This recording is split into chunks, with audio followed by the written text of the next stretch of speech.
What's going on, Canes fan? Welcome to Junior and the Big Dog, your favorite father and son duo covering Miami Hurricanes football and sports. The father aspect of Junior and the Big Dog will be joining us soon, man, so don't you worry. Crazy, 4 minutes late, but literally my internet went down at 10:58. Not kidding you, man. I had to reset everything, and I tried to connect to my hotspot. It was a mess. So apologize for being late, man, but it is what it is. We got a working baby, and we are here, man. So of course we're gonna be talking about the victory last night. Amazing. Goose egg. Zeros in the chat. I brought out both of my chains. I only have two.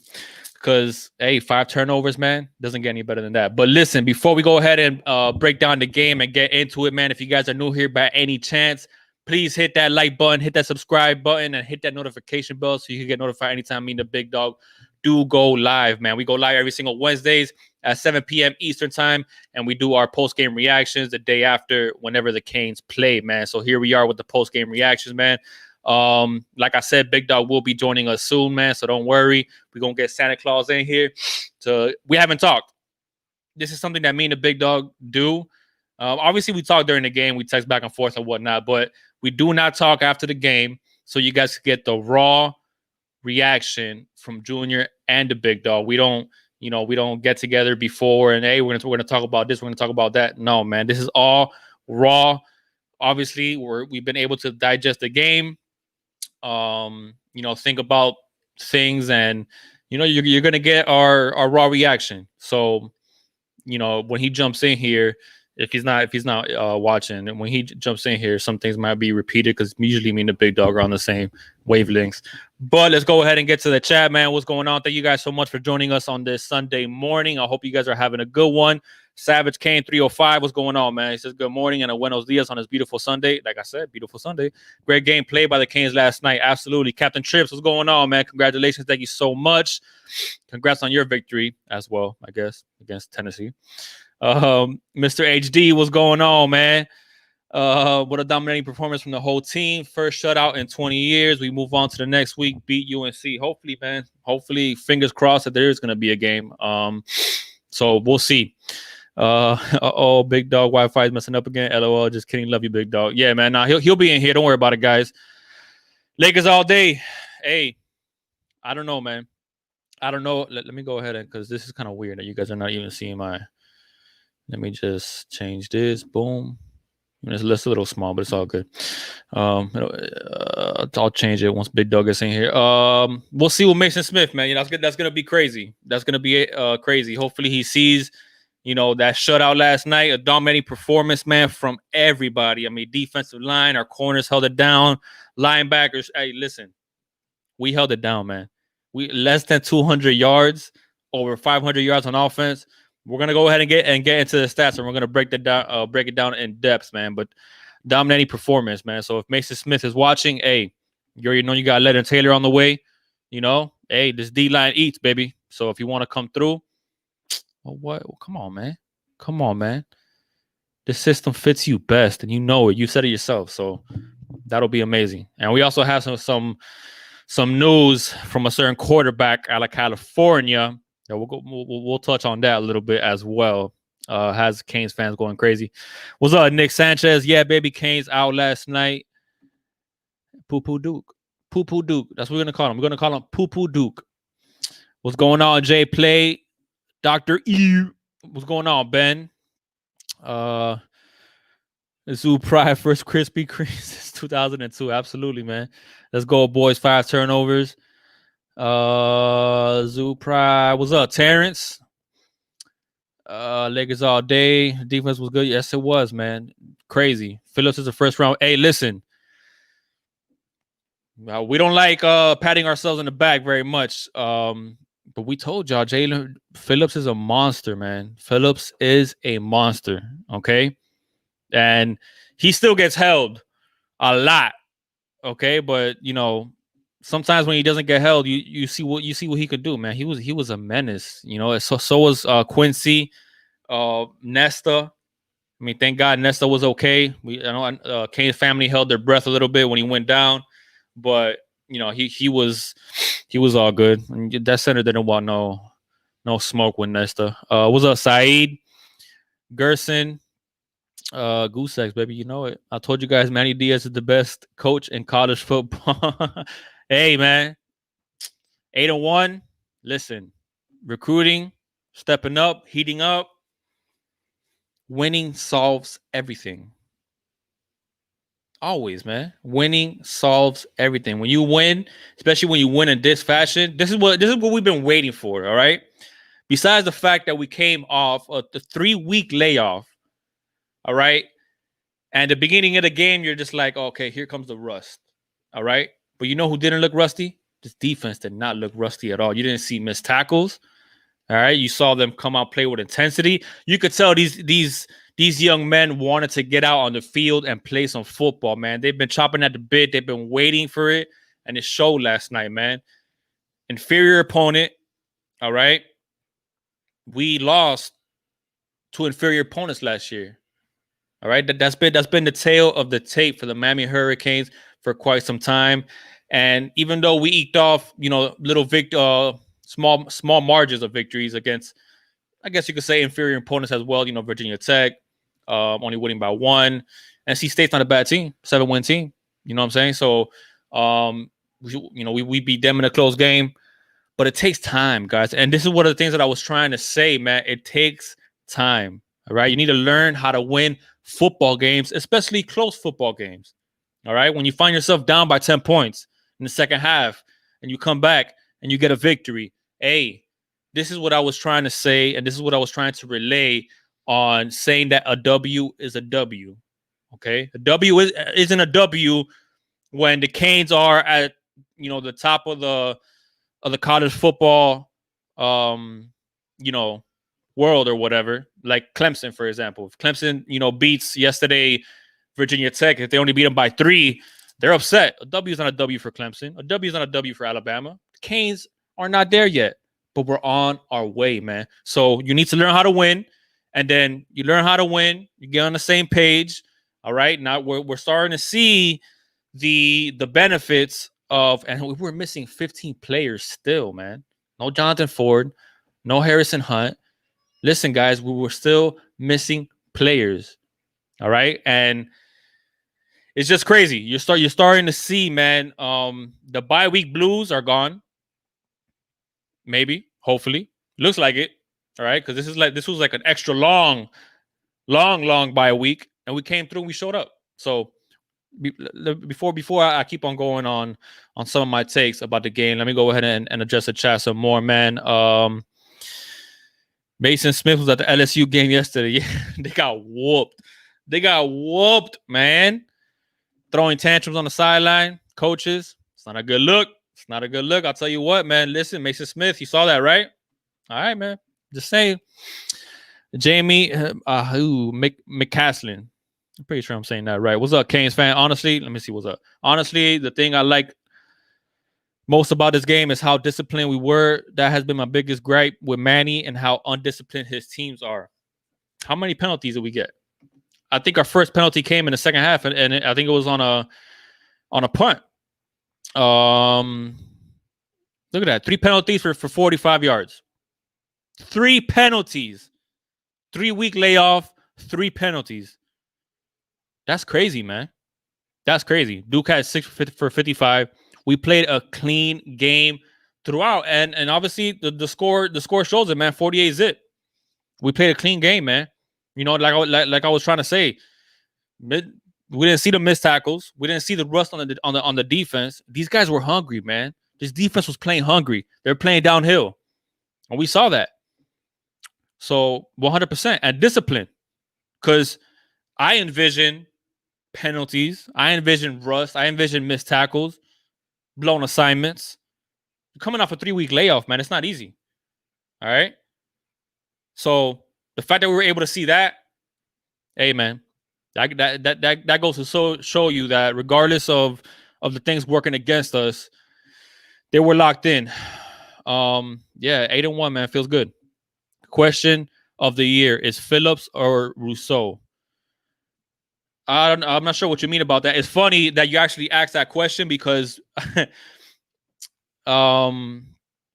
yesterday during the game, I asked Big Dog. I was like, hey, so who's gonna be a better pro, Jalen Phillips or Rousseau? I still think it's gonna be Rousseau. So does Big Dog, but not by a wide margin. All right, because I think Rousseau's size and length, combined with everything else, he's gonna be crazy. And hopefully he comes to the Miami Dolphins. We'll see. But Jalen Phillips, man, listen, he's been an animal all year. He's been an animal all year, and that's a young man that's been out of football for quite some time as well, man. Battled through injuries, was thinking about calling it quits. Shows up. He's like what 215 or like 220, something like that. He's over 260 pounds, man, and he's playing like an animal out there. Nesta's playing like an animal. Quincy's playing like an animal. All right. It was amazing all the way around. Donaldson looked great last night. Absolutely, man. It was nice seeing number 55 in there. 100%. Baltimore Kane. What's up, Betu Perry? Happy Sunday, Junior. Happy Sunday to you as well, man. Best defensive performance since forever. Yeah, man. It's been a minute. It's been a minute. The refs. Yes, he does. Oh, I'm talking about Jalen Phillips being held. Yes, he does. The refs actually allowed Miami to finally play. Yeah, man. Listen, if Jalen Phillips, we've seen it a lot of him being held, man, and you even see it like on pictures and stuff like that of guys just grabbing his jersey. And how many holding calls have we seen against an offensive lineman going up against Jalen Phillips? It's just crazy. One of my favorite plays, he had 1.5 sacks along with Quincy. One of my favorite plays was where he initially got double teamed. All right. Bryce saw the pocket collapse and tried to make a run for it. Saw he was getting double teamed. Spin move, caught up to him, got him for no gain. That was one of my, man, that spin move, that was elite. That was elite. I mean, he's gonna be special. He's gonna be special, no doubt. 901 soon. Hopefully, if guys were living in an age that the next week's game is not promised. So we'll see what's up. Zoo Pride says this beatdown we gave Duke last night makes up for what we did 2 years. We were supposed to blow him out of the water. Rhett Lashley for president. 100%, man. 100%. Clean. King played an amazing game.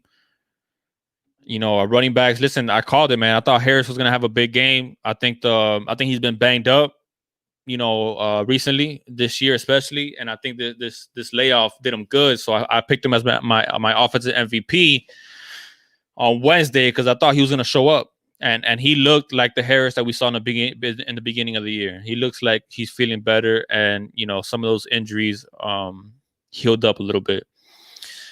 Is Lashley really considering Vanderbilt? What a dumpster fire to jump into. I don't think so, man. Listen, I know there's been a lot of talk about Lashley and whatnot, and it's something that we talked about early on because if he's going to show out and if he's going to be running this prolific offense, especially with King and stuff like that, and the Kings are putting up numbers on offense, and you see how dynamic our offense is. And Rhett Lashley is somebody that has been an up and coming young coach even before he got to Miami. You know what I'm saying? So he's been on the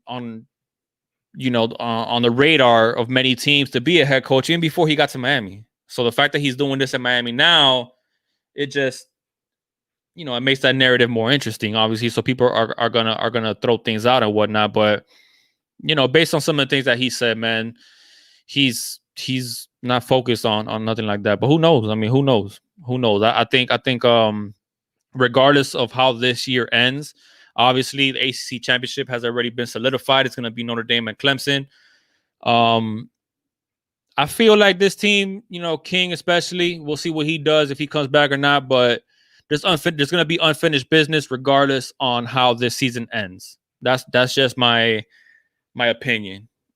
So I think a lot of guys might come back, man, and we've seen the downfall and the cons of sometimes of leaving early sometimes. So it depends on what players like King, players like Phillips, on what they hear concerning the draft and whatnot, and what they feel like. If they feel like there's unfinished business, if they feel like listening, we're opening up against Alabama next year.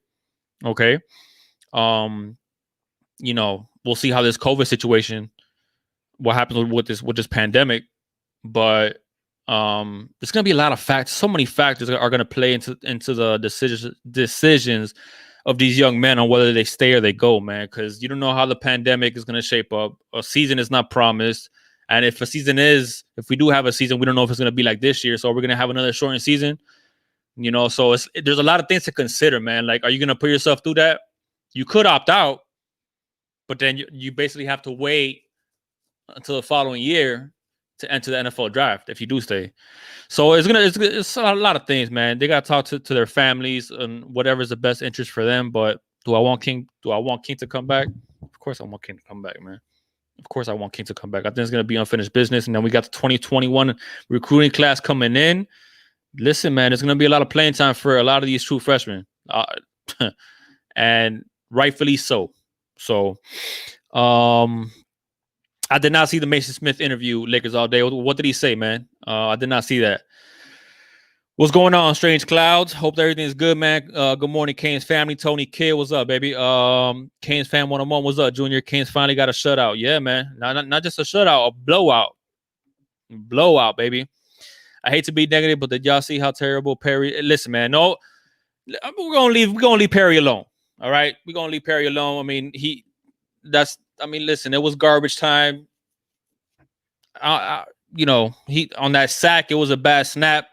He did hit. It was Chaney, right? I'm pretty sure it was Chaney. I wouldn't say he looked terrible. It's just hard because you're coming in after De'Aaron King, and it's like, and Perry hasn't had that much game time this year, so I don't think that's fair. Tony the Kid, you know what I'm saying? Tony the Kid, isn't that a rapper? I'm pretty sure it's a rapper. But whatever. If King leaves, we better find a transfer quarterback. If TVD isn't ready, I don't know if I agree with that, Tony, man. Because listen, I think there's gonna be a competition. We got to talk about Jeff Garcia. All right, he decommitted, and it looks like Miami is the favorite. It looks like it might be a done deal, to be honest with you. So we'll see. I think TVD, Matocha, and obviously and Cozy, they're gonna be battling for that job, and whoever's the best is gonna be the best. We have the full trust of Rhett Lashley, and whatever quarterback is gonna run Rhett Lashley's offense the best is gonna be the starter next year, assuming King leaves. So that's what it is, man. 3 penalties. Yeah, man. You got my last name right. Good job. I was careful, though. I didn't want to mess it up. Manny had these young men ready to play. Yeah, man. Listen, like I said, I don't think Manny had to do much. Because these kids were just waiting to get out there, man. And they see the disrespect to a certain extent from the committee.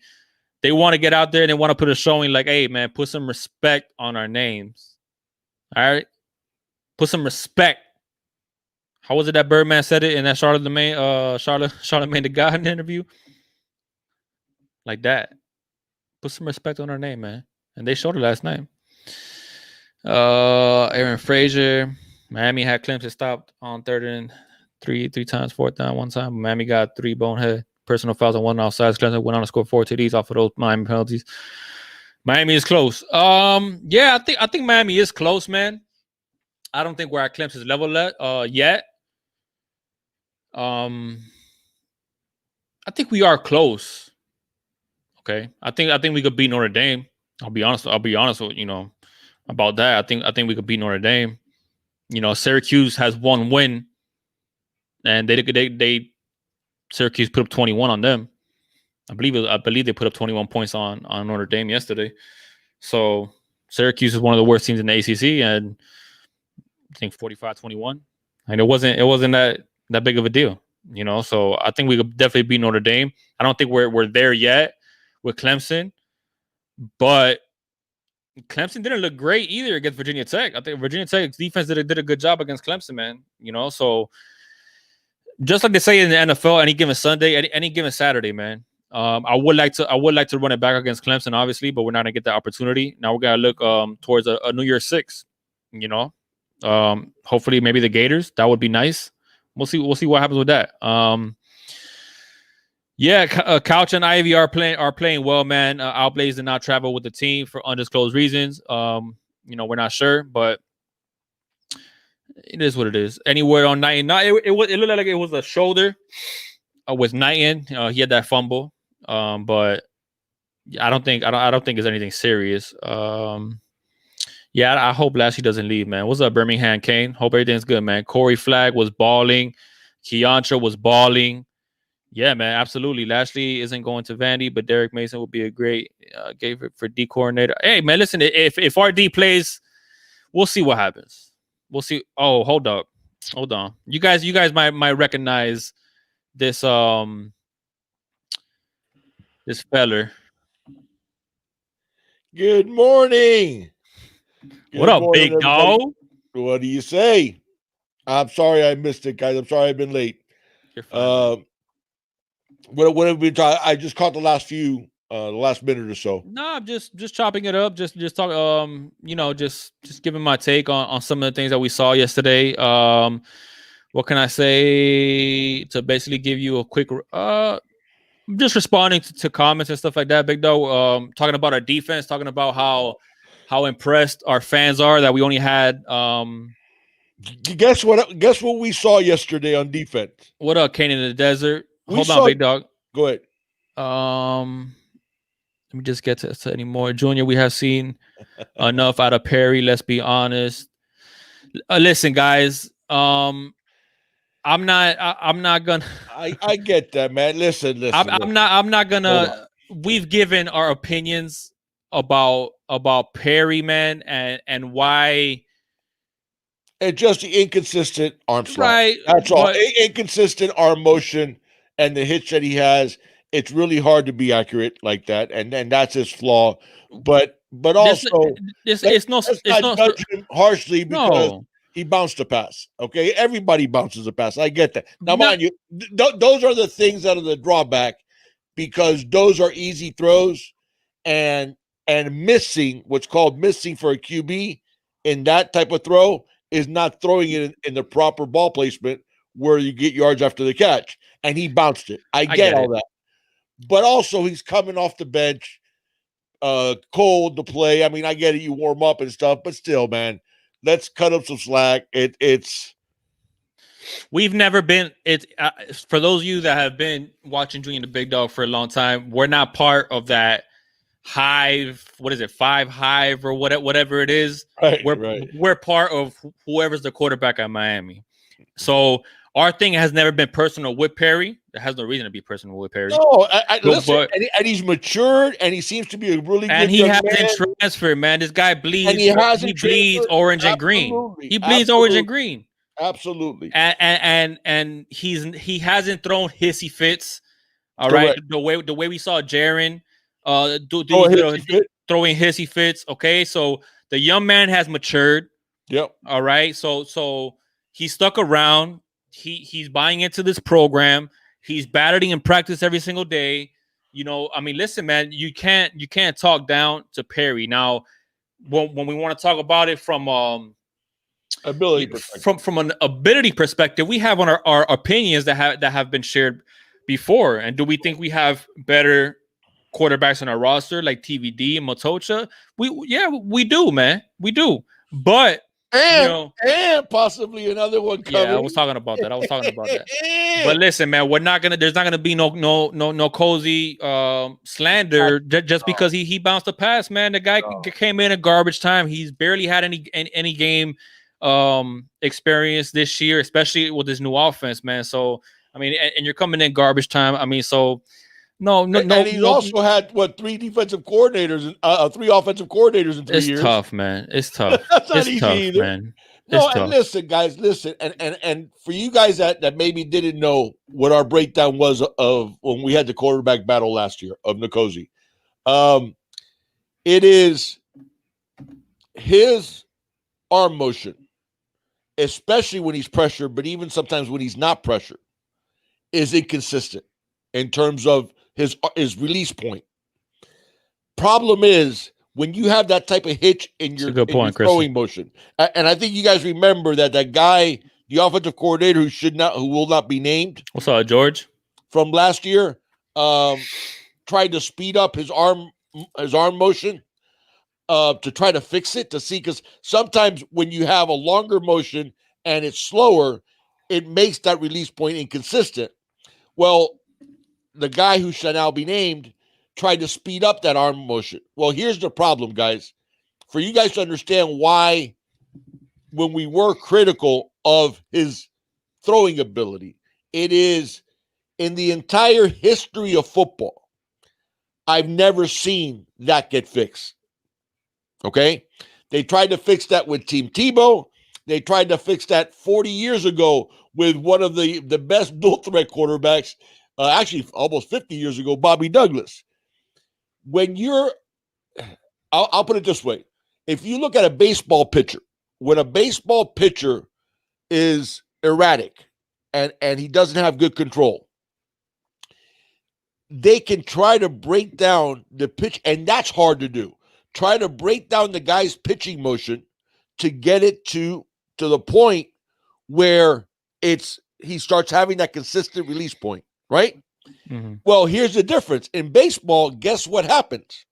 Nobody is pressuring you. No 300-pounder is getting ready to hit you in the mouth. Okay, you have all the time in the world to step where you want to step, to do all your motion, to do all your wind-up, everything perfectly, because nobody's pressuring you. Okay, in football, when you try to fix that motion, and it's happening when people pressuring you, you're throwing off of different platforms. What ends up happening is when those bullets start flying, muscle memory kicks in. And the way you've been doing things, because realize up until now, yes, he's only he's in college, but he's probably thrown a football 500,000 times.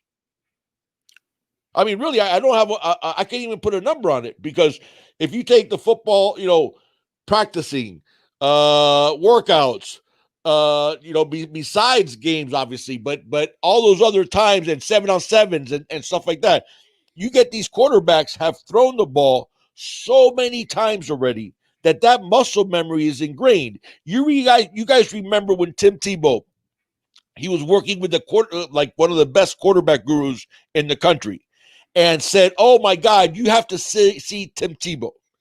His motion's completely different. He's back to being a really accurate quarterback." Right. What ends up happening is when those bullets are flying, you go back to muscle memory. There goes that motion again. Yeah. So in order for you to retrain something like that, it's almost impossible. Yeah. And so basically what we're seeing is he is who he is. Now, that doesn't mean is if he's more familiar. If you're more familiar with an offense, of course your percentage is going to start going up some, because you're always throwing to, you're not always, but almost always throwing to the right guy. You're anticipating more, you have more experience. So, but those are small improvements. What I have never seen in all my years of living, in all my years of coaching, and all my years of whatever you want to call it, is I've never seen someone who's not accurate all of a sudden become accurate. Just doesn't happen. Might happen in baseball, and even that takes years. Mm-hmm. And even, even that takes years. Yeah. Okay, but for it to happen in football, never seen it. So he is who he is, but you know what? We could also do a lot worse with having someone in our system. The young man really has matured. He's somebody that we should be rooting for. Right. Okay. Now, his drawbacks are his drawbacks, and I don't see that changing. And you saw that on that throw. So, but it's still one throw. But whatever. Listen. Exactly. We're not here to talk about Cozy Perry. No, man. And I love having a young man in the program. I'll tell you that much. Let me just run down some of these stats. I'll put it this way. You guys know how I felt about Jaron.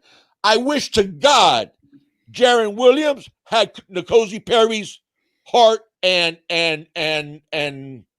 dedication and love for Miami that I wish Jaron would have had that. Oh yeah, 100%. So, and his leadership as well. His leadership and his as leadership, well. absolutely, You know? absolutely. Hey, the thing that we got wrong about Jaron, which is impossible to predict, are character flaws that weren't present before Miami recruited him. Nope, at all. That is impossible to predict. Yep. Okay, so. Well, whatever. We're not going to talk about the past. We're not going to talk about Jaron, man. It is what it is. He's gone. He's not out of the program. He's not a Miami Hurricane. Wish a young man the best. It is what it is. Absolutely, and hopefully, but he better wake up. He better wake up and realize that this is it. He doesn't get any more chances. He might have blown the biggest one he had. Well, yeah, I think he did blow up the biggest one he had. Let me go through some quick stats of the game, Big Dog. Got it. So King went 16 for 24, 248 yards, 3 touchdowns. He has to be the MVP of the offense, at least. I mean, he played an amazing game, man. We had 24 first downs compared to Duke's 14. We were 40% on third down efficiencies, 1 for 1 on fourth down, which I love that fourth down call, by the way. Duke was 5 for 15, 1 for 2 on fourth down. Total yards, 524 for the Miami Hurricanes, 177 for Duke. How many total plays did we run?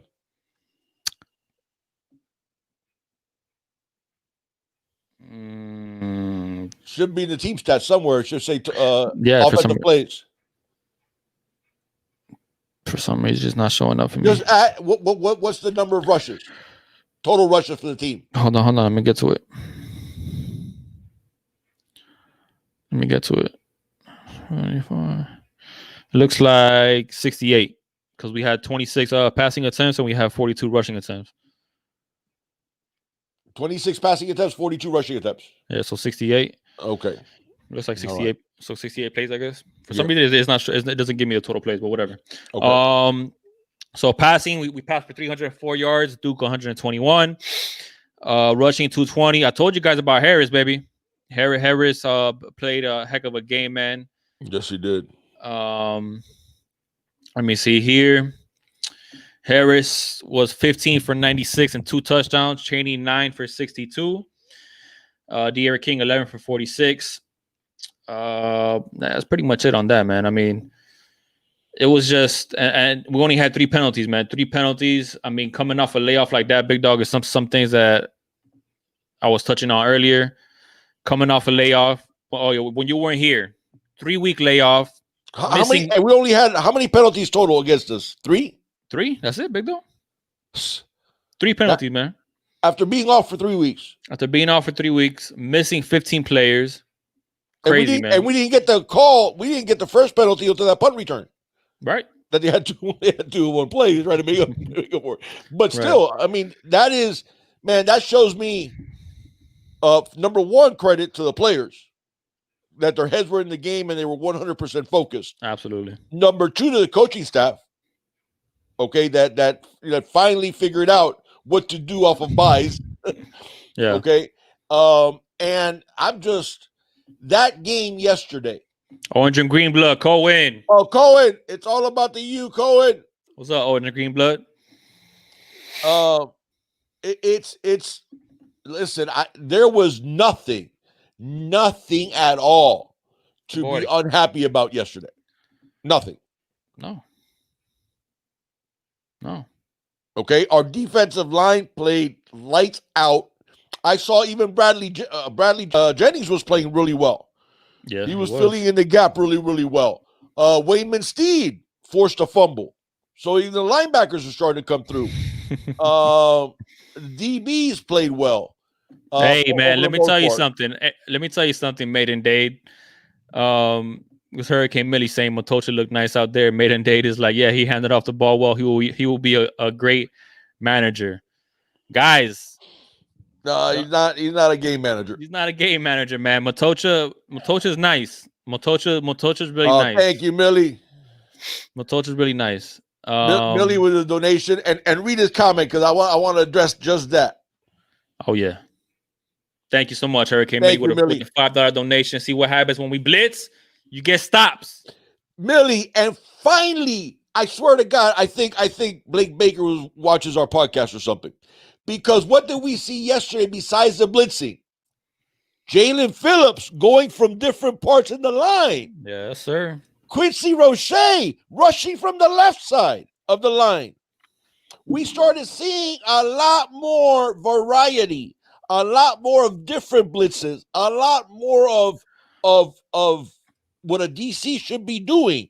We prepared for them properly. When they made an adjustment coming out of halftime, we made an immediate adjustment. Yeah. Okay. I was so happy to see finally the defensive coordinator doing what we know that we're capable of doing. This is what happens when you put your best players in the best position to succeed. Good morning, Carl. And to excel. And listen, maybe he's still relatively young in his coaching path. So maybe Baker has learned his lesson.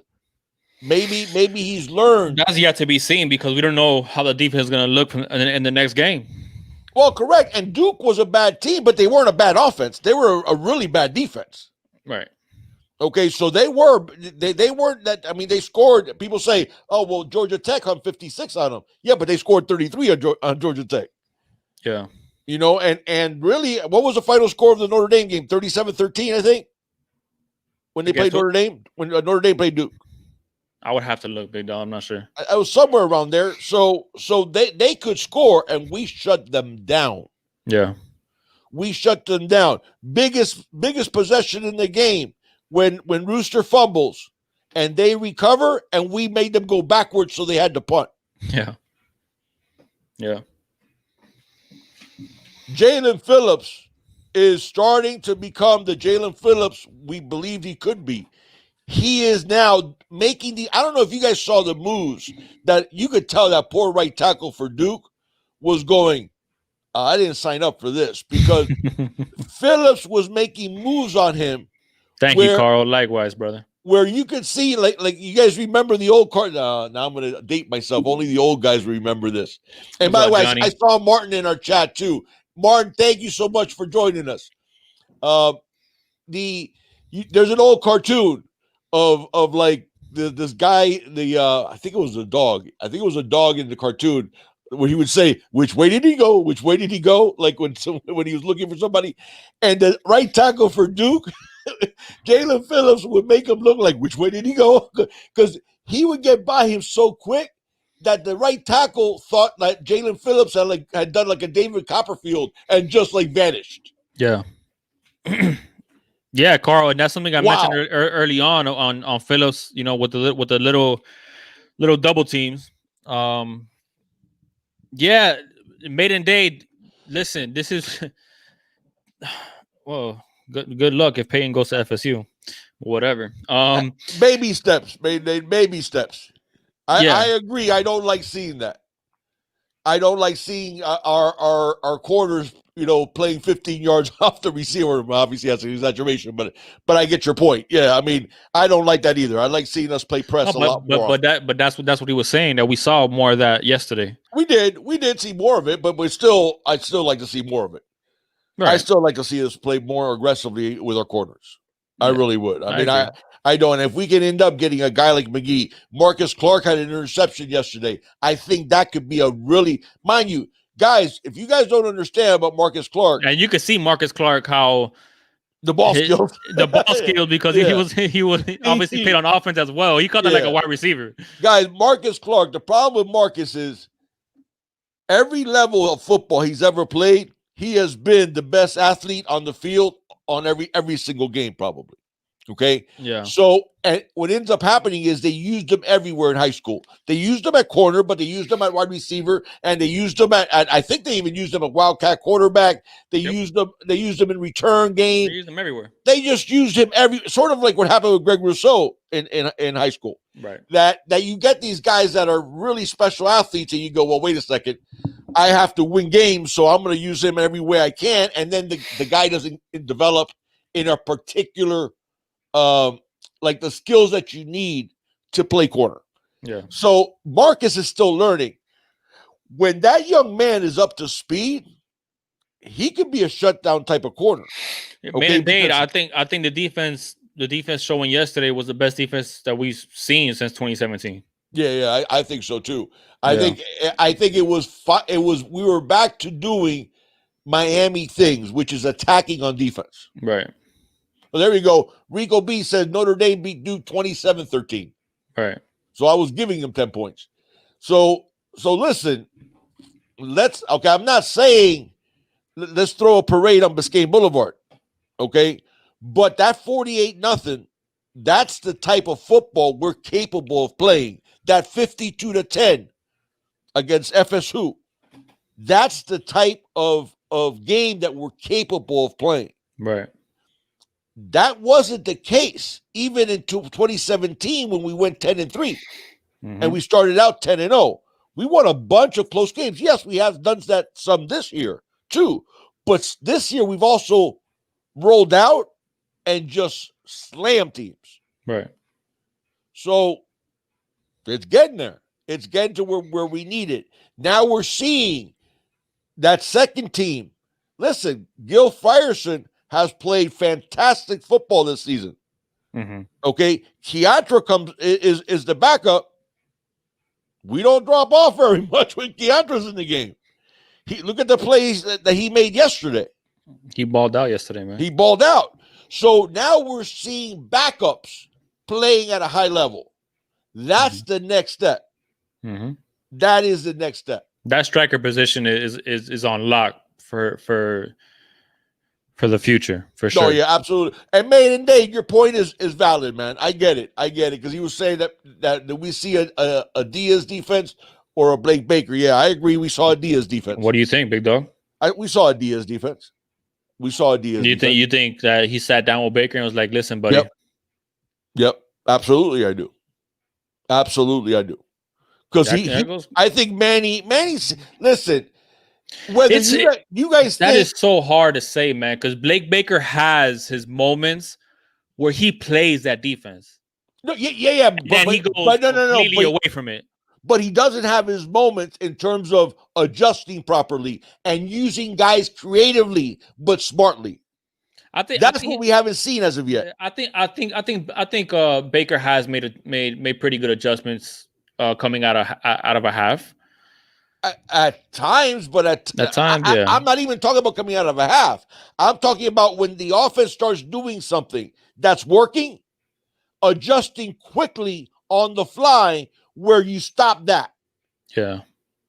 Okay, because you remember, like, for example, like with Louisville, I think I believe it was a Louisville. Yeah, it was a Louisville game with the stretch runs. They were using that all night. Yeah. And he wasn't adjusting to it.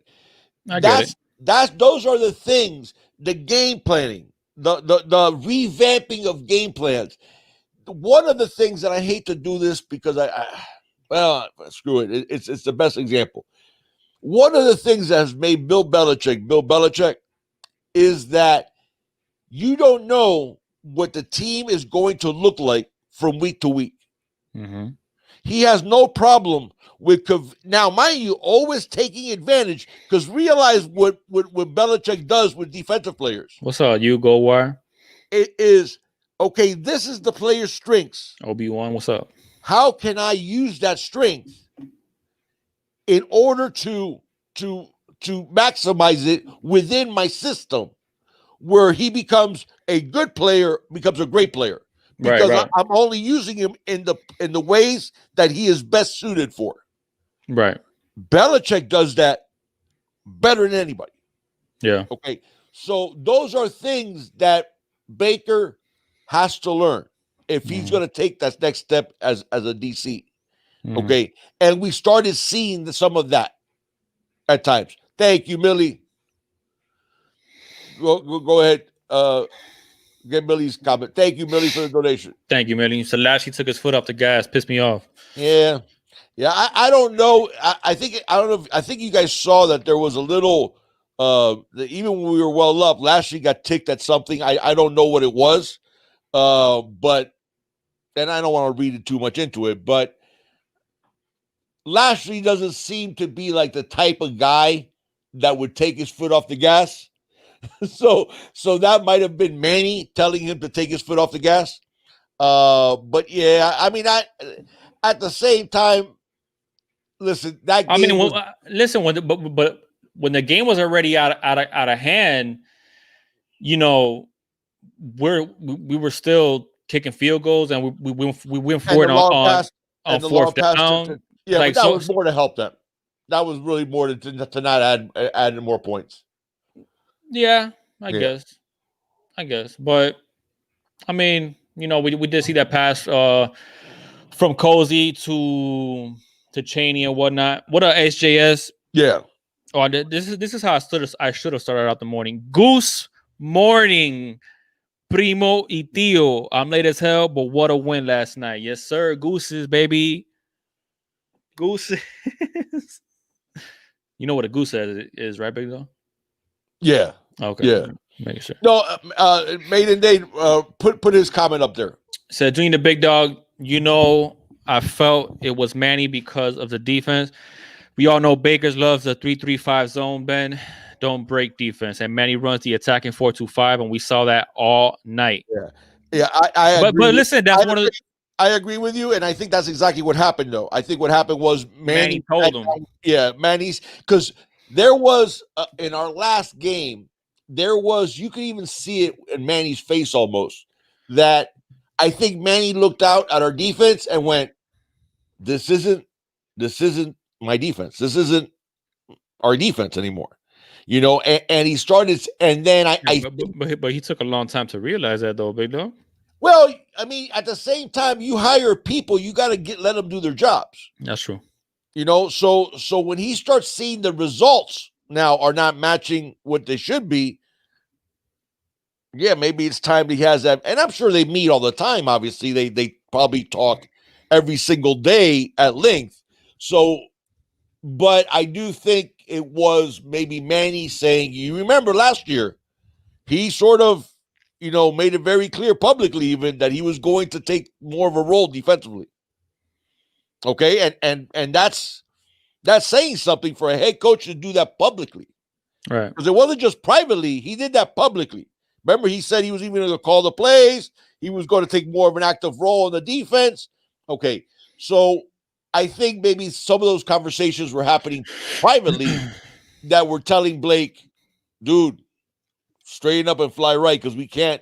This is not our defense. Correct. This is not Miami football. Yeah. And now we started seeing, like he was saying, none of that, because the bend for bend but don't break, you could use that as a change of pace, but the other part you want to attack. Right. So, and that's the type of defense we play. And I saw a lot of good stuff. I saw people being moved around. I saw Jalen. Remember when they started adjusting, when the game started and the right tackle got abused by Jalen, they started double teaming Jalen a lot.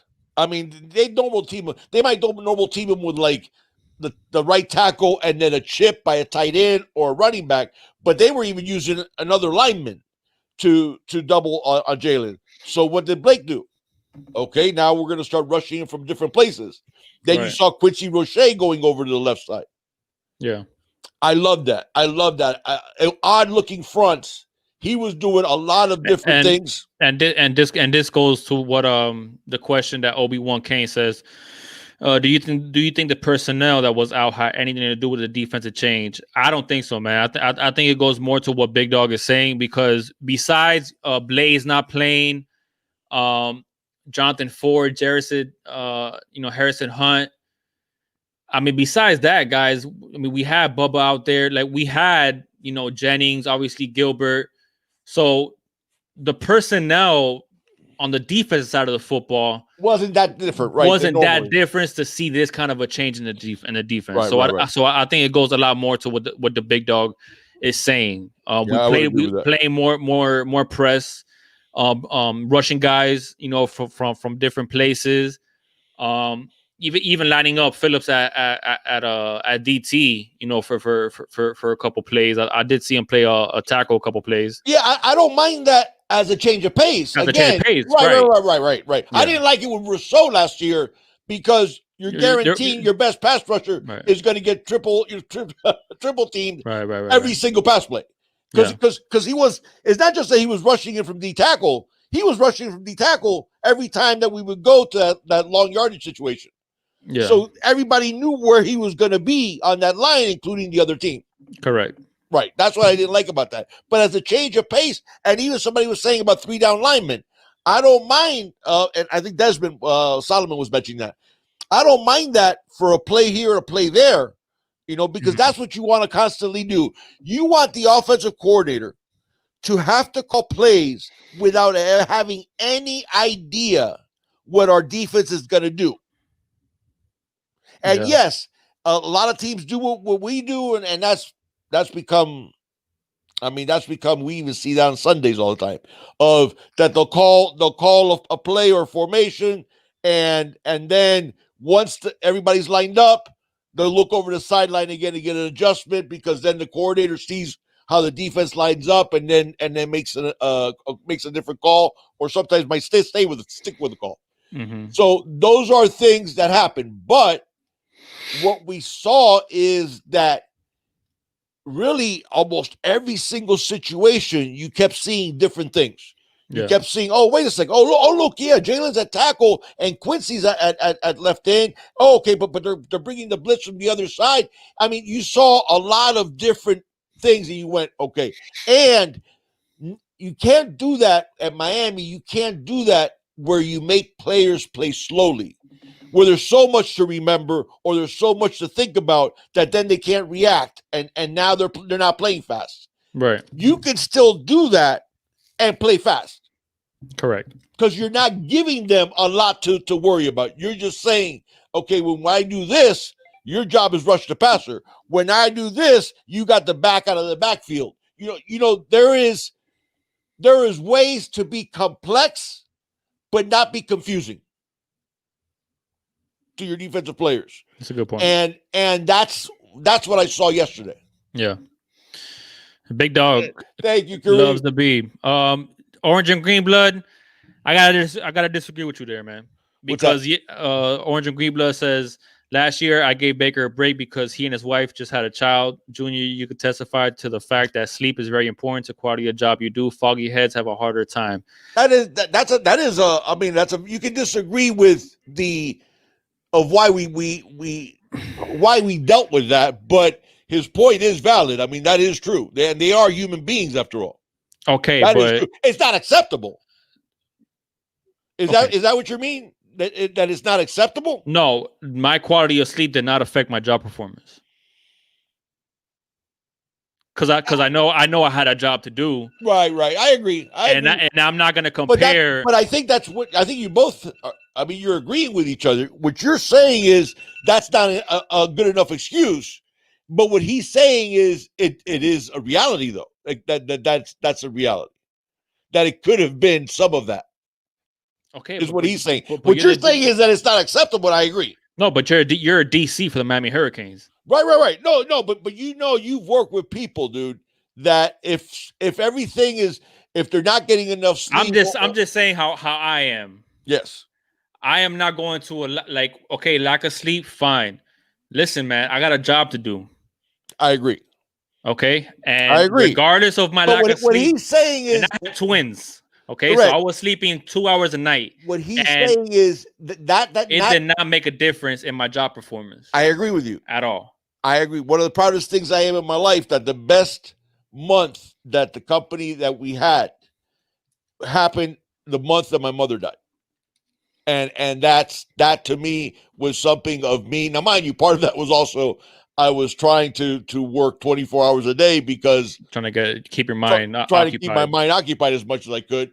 But at the same time, I see your point. But what he's saying is not whether that's acceptable, but that could have been a reality. Oh, okay. Yeah. Yeah, and I agree. That's fine. That's a solid point. What's up, Martin? He said, "What a difference a year makes." Last year, this time, I had to call you guys and support Manny because all of you up there wanted him fired on the spot. Not us, not us, Martin. I didn't want Manny fired. I wanted Manny to fire certain people on our staff. I didn't want to fire Manny. We had criticisms about Manny, but if you remember correctly, when everybody was calling for Manny's job, I said, relax. Okay. Right. You do not give a head coach 1 year and kick him out the door when he's trying to change the culture and he's trying to do so many things. Now, there were many things that he did wrong, right, and that were unacceptable from our point of view. Right. But my thinking was, Manny understands the culture. He's trying to change the culture. It's going to take time. Okay. Right. Manny wasn't going to turn around in 1 year. He wasn't going to turn around in 2 years. You know, give him a few years, but part and of see if he's making the changes. Now, part of the criticism, though, was because he was not doing enough to his actions weren't matching his words. Correct. I agree with that. Okay. But but you're right. I understand your point, but go ahead. But once he fired Enos, okay, which we didn't think he was going to do. He brought in Rhett. Okay, fired basically Butch Berry, right? That was his name. Yeah, fired Butch Berry, which was his hire. Which was his hire. Right. So, you know, there were things that he was doing. Receiver coach. He fired Stubblefield. Gone. Yep. You know, so and then we started seeing those things, and then we saw the quality of players and the kind of players that he brought in with the 2020 recruiting class, and we're like, okay, damn. So now we're seeing this 2021 recruiting class coming in, guys that were already committed before of this season that we're having. So credit goes to Manny. Can I say something, dude? And I'm sorry, dude. I want to let you finish your point. So I'm pretty much done with my point. Okay, here's something that I want you guys to think about. And this is a little bit of inside baseball type of stuff, but it's not, or in this case, inside football. Here's what I was most impressed about Manny in the offseason. He did not try to scapegoat by firing people. And I'll explain to you why the difference is. Right? Yeah. Eric Hickson wasn't fired, was he? So he kept Eric Hickson. Correct. I'm saying he could have tried to scapegoat the offense and gone, okay, I'm going to fire the offensive staff again. Right. No, he kept Eric Hickson. He kept Stephen Field. Mm-hmm. Okay, so the people that he fired on offense were strategic. What's up, Tori? The offense isn't what I was promised. OC has to go. Our offensive line isn't developing the way it should. Butch Berry has to go. So even the people that were his own hires that he saw, now I don't like the way they're coaching, and he fired them. But he kept Hickson. He kept Fields. He kept the guys that he thought were doing an excellent job. Mm-hmm. Those guys stayed. Mm-hmm. That shows me a lot. It does. That shows me a lot. So it wasn't that he was just trying to bring in people in order to put that, in order to take the heat off of them, right, and fire people. He was doing it in a strategic way. Right. Okay. Now there is something that I want to see this offseason, and that is, are we maximizing our defensive coaching staff in the same way he maximized the offensive coaching staff? 100%. Fields is a big time recruiter, man. Actually, yes, I agree, and I think that's what Big Dog is trying to say. Manny has kept it very simple regarding his coaches. If you don't perform, you're gone. Just on that basis, he's a good coach. He sees the deficiency and he fixes it. So what's going on, Mr. Roberts? I'm so happy. That's why I got a big smile on my face. I'm so happy you joined us. I'm so happy that you're feeling better, man. Hey, the power of prayer helps, and I know you had a lot of Miami Canes family was praying for you, George, and I'm so happy seeing you up and about and back at him. And it's my understanding that you were even in the kitchen on Thanksgiving Day. And, I just want to say that if I did get the invite, it must have gotten lost in the mail, but because I've heard all about your cooking. But I did hear you in the kitchen, man. It did my heart good hearing that. So, hey, this has made our morning, Mr. yeah, Roberts, absolutely. man. It's amazing seeing you in here, man, and I'm glad, that you were able to fight through what you were going through, man. I want to let you know that, in the lives that we were having, man, that you weren't here. We made sure to send prayers your way, man, because we and the Big Dog believe in the power of prayer. And seeing the updates and whatnot from Mrs. Roberts, so we were very in tune with what was going on, man. But we're very happy to see you in here and that you're feeling better, man. So blessings. He says, good morning, Junior and the Big Dog and the rest of Kane's family. I'm feeling so much better. It felt good seeing my boy making an impact play. Special teams, all 6'4", 270 playing on special future teams. is looking bright. Absolutely, man. Shows you what type of an athlete he is. That at 6'4", 270, they have him on special teams like that. Yes, sir. So, yes, sir. Well, he was talking, because I remember he was talking about it. He was talking about the speed that he has out there, and you gotta have speed to be playing on special teams. So the fact that he's at that size and he has that speed, man, listen. There's a very bright future for Mr. Elijah Roberts, man. Yes, it is. Yes, he does. Yeah, exactly. Yep. All right. So, what do you guys want to do? Some rapid fire stuff? I had a question for you, Big Dog. Man, I kind of forgot. It's all good. It's all good. What was it? Was it regarding the staff that we were talking about? No. No.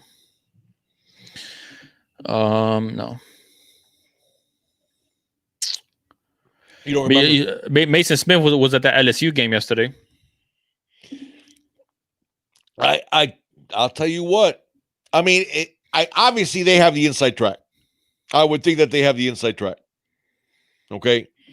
But sure. and by the way, and I don't normally do this, okay. And we still might. Prediction? You're gonna make a prediction? Well, no. Well, the thing is, when we did make a prediction that we were criticized for by a lot of people, when we said Jake Garcia will not stick with USC, and when we kept saying that, people were saying that no, that he said it clearly, and he said it, that he kept talking about that he was, that he was not going to decommit and yada yada yada, and we just kept saying, okay, well, wait a second, he only committed to USC when Anthony Young went to Alabama, changed his commitment from USC to Alabama, so that's when he. Did I screw up his name again? I always screw up that QB's name, the one that I think it's, but I believe that's Bryce Young. Yeah, you're good. I'm good. Okay, so but I don't know what it is. You know how there's certain names you keep mispronouncing, and you're like, what's that? Bryce Young. You're right. Yeah, Bryce Young. Yeah, I know. But I called him Anthony Young. Oh, okay. Yeah, that's the thing. But the when did Jake Garcia commit to USC? When Bryce Young changed his decommitted from USC and went to Alabama. So his commitment was when the spot cleared up. Right. Then he commits to USC. Well, then USC goes out and gets another commitment. And I think he had mentioned this. He said some very nice things about Clay Helton. He said some good things about the USC coaches in the program and that all this stuff. But he did say that they were talking to yet another quarterback again. Yeah. And that's when he sort of went, but wait a second, what is this? So when we were saying that, we kept getting slammed, and I'm like, guys, it's just us reading the tea leaves. We had no inside information, but it was like, I don't see him sticking. So whether we get him or not, obviously, remains to be seen. But it's just, we just never saw him sticking with USC, and. Frankly, guys, if I had to put money on it, I put money on it. He's a Miami Hurricane. Well, it's either that, Arkansas, or FSU. That definitely won't be FSU. I can guarantee you it won't be FSU. And not Arkansas, Nebraska, I think was the other one that they were saying, or are they saying Arkansas now? I think I heard Arkansas. Nebraska is where his dad played. Yeah, but I'm pretty sure I heard Arkansas. Correct me if I'm wrong, Chad, but I'm pretty sure I heard the final three of Arkansas, FSU, and Miami. Oh, from Jake himself? No. Oh, okay. You're talking about from other people? Yeah.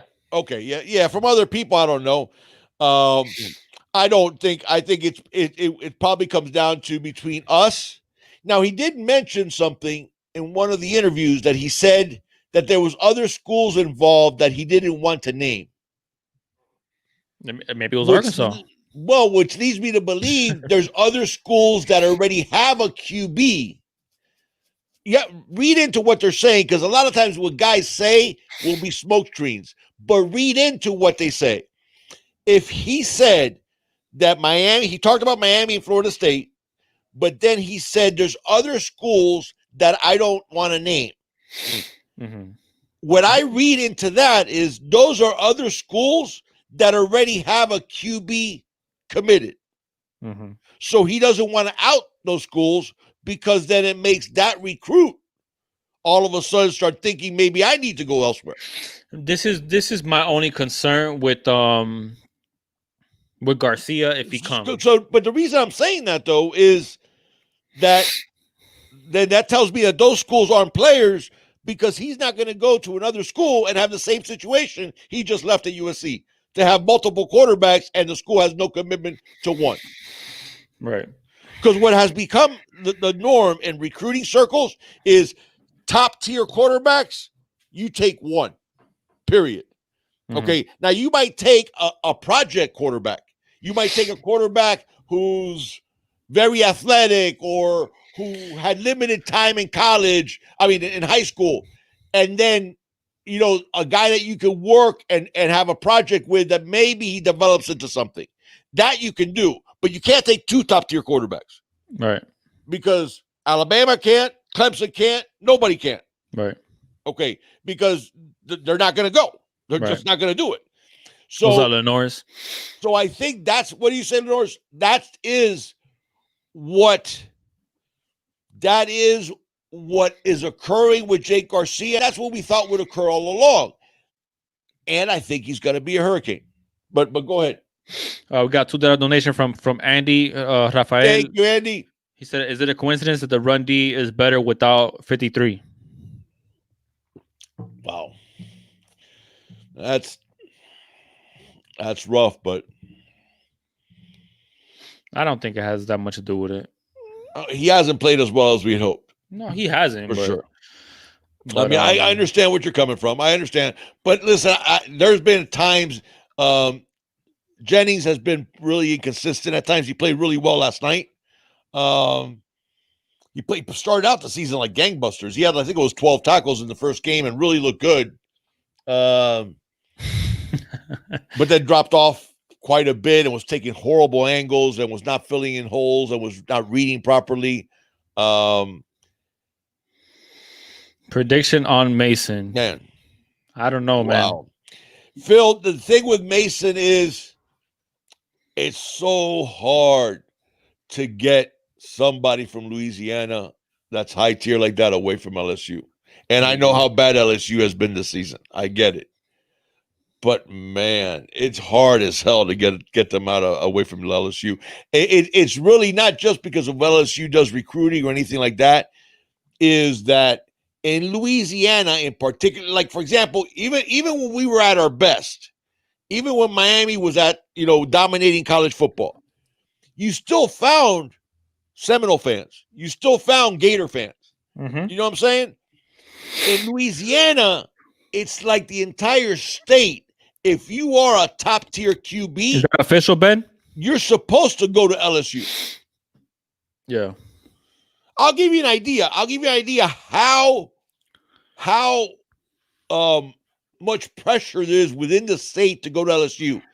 And I know this is going back 50 years, but Terry Bradshaw, when Terry Bradshaw went to Louisiana Tech, it was because he actually went to committed to LSU, and then ended up messing up the SATs, the So, and I think it was still called the SAT back then.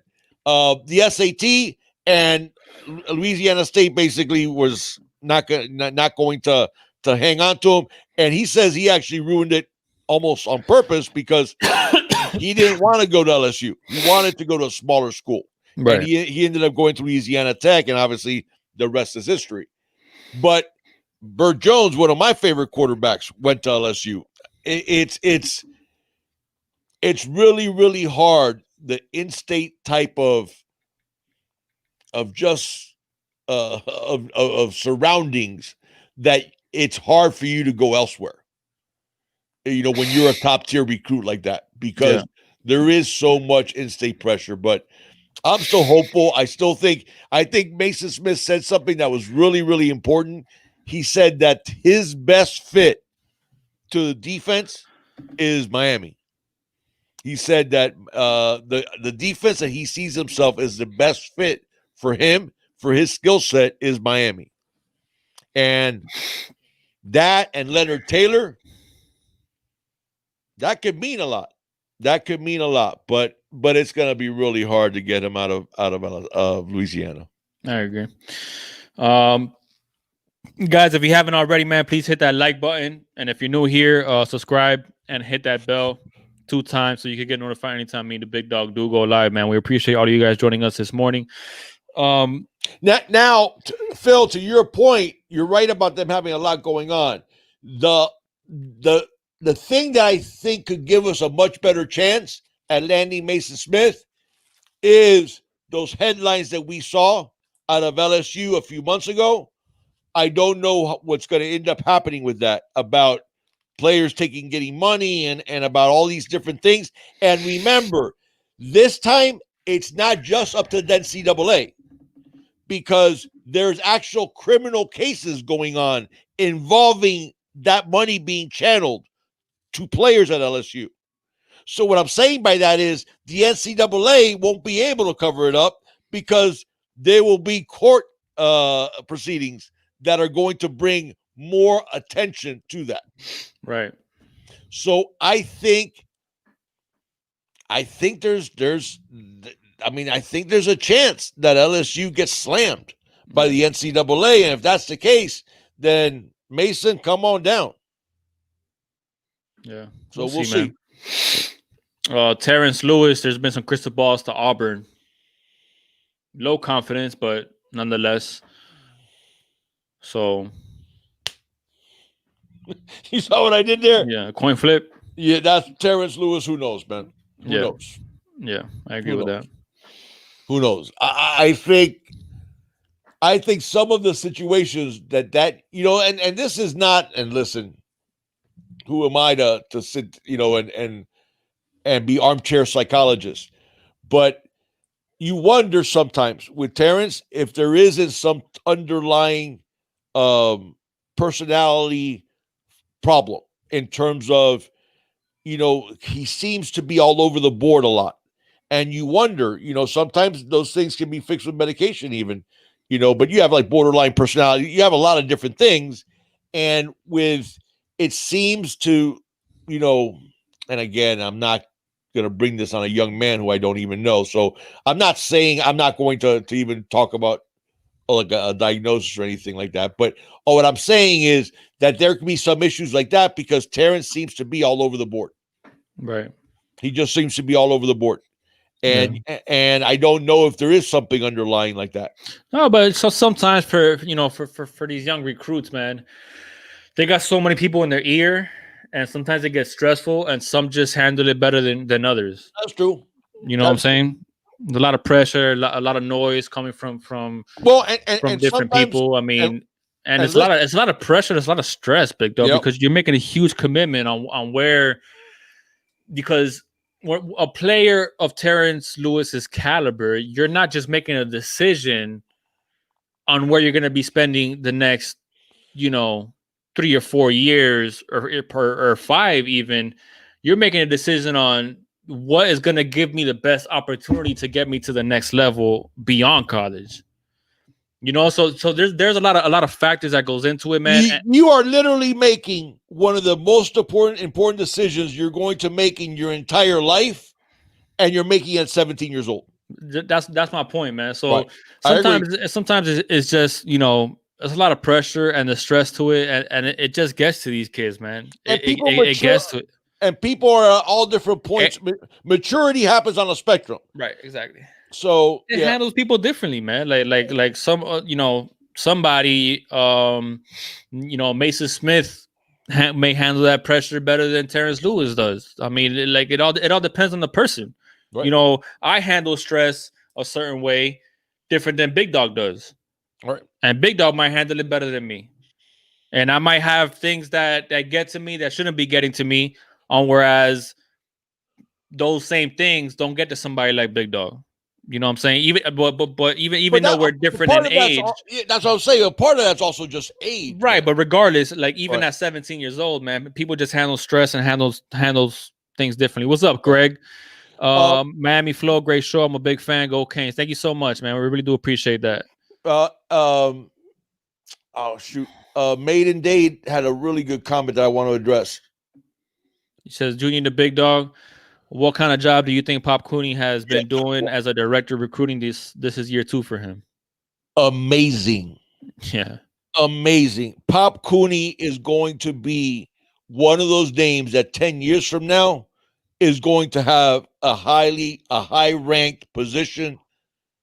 His star is a absolutely glowing. I mean, that is quite possibly, listen, Manny has made some bad hires, but he's also made some great hires.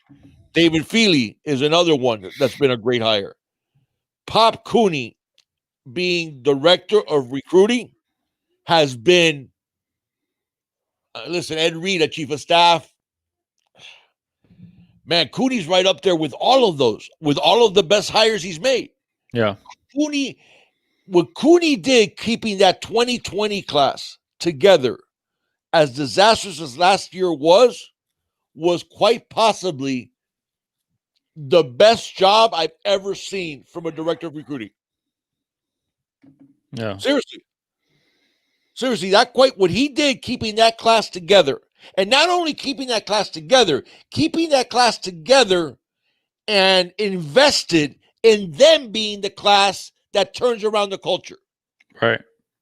Seriously, that is a magic act, what David Cooney did. Yeah. So to me, that is one of the best hires, not just that Manny has made. That's one of the best hires we've ever made at Miami. And we need to do whatever we need to do to keep that man happy, because he's still young and he's going places. Oh, and we need to make sure that when he goes places, it's within the University of Miami system. So absolutely, I love him. Go ahead. It's such a clever name, man. I love this. The YouTube. I like it.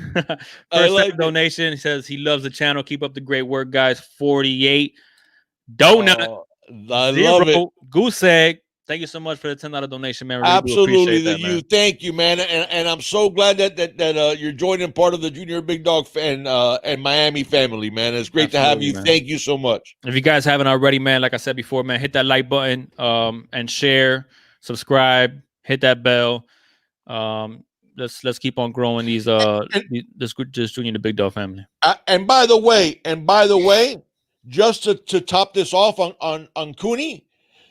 I don't want anybody to say that, oh, yeah, we got Leonard Taylor and James Williams because look at us, we're 8-1. No. We got those guys before we were 8-1. You know, those top tier recruits. Yeah. So again, it shows what type of job Pop Cooney has been doing. So Pops has my respect, and we need. And in fact, George Roberts just said, "Big facts, Big Dog on Cooney in the 2020 class." Absolutely. Just love that man. One of the best hires we've ever made. So go ahead. I'm sorry. Chug with Thank you, Chug. With the dub. With the dub, always, man. Never fails, man. Thank you so much, Chug. Hello, Junior the Big Dog. It's great to be a Miami Hurricane. Let's go Canes. One game at a time, baby. Thank you so much, Chug. Let's not get ahead of ourselves. Let's not get ahead of ourselves. Let's not. And you're right. You're right. One game at a time. We got to celebrate a win like this, man. Oh, no. I'm just saying, but one game at a time. Let's not talking about, the future always and about, all that stuff. Let's just enjoy this game. We went out there and we spanked them. And we want to get back on Duke. We wanted payback. And I think we got payback in a big way. In a big way. We wanted it, man. So, we wanted to see this team take care of an inferior opponent and blow them out of the water. Okay. And not only did we blow them out of the water, but we shut them out. Yep. We shut them out, man. We shut them out. So and not only we shut them out, they never got inside of our 30, I believe. They were, yeah. Did they get inside of the 30? I don't think so. Big. If they did, it was. It might have been for one play, but then I think they did it on our fourth down. They went for it and they tried to do that end around, and Jalen Phillips read it completely and then took them out. What a game that he played! I think that was the closest that they got to the red zone. They never were in the red zone. No, for sure. So at all. But yeah, you're right. I think that they might have been inside the 30 for one play. Yeah, probably. Yeah, that was dominant. Thank you, Richard. Yeah, man. Hit that like button, man. We're gonna go ahead and get out of here, guys. We got to set our fantasy lineups. Dolphins play now at 1. A lot of big games today. So we're gonna enjoy some NFL football, man. But listen, we got a lot to be proud of. 3:30 next Saturday, ABC against North Carolina. Fingers crossed that game is still going to be played. That everything goes well. We know with the whole COVID thing going on, but 3:30 ABC. That's a heck of a slot, big dog. Yep. National television, man. So we'll see, man. It's going to be interesting to see. All we could do is build off of this performance, and hopefully we get some more players back as well. But hopefully we see the same hunger, the same scheme. When it comes to playing, defensively, man. Tackling was amazing. Discipline was amazing when it comes to penalties. Offense was good. Navon Donaldson, we haven't talked about him very much, but he played a really good game. Run blocking was good. So we got to keep on building off of this, man. And like I said, it takes time. And what I was saying earlier before you hopped on, Big Dog, was you had to learn how to win, and you got to learn how to crawl before you could walk, and you got to learn how to walk before you could run. And hopefully we're seeing that. We're getting these close wins.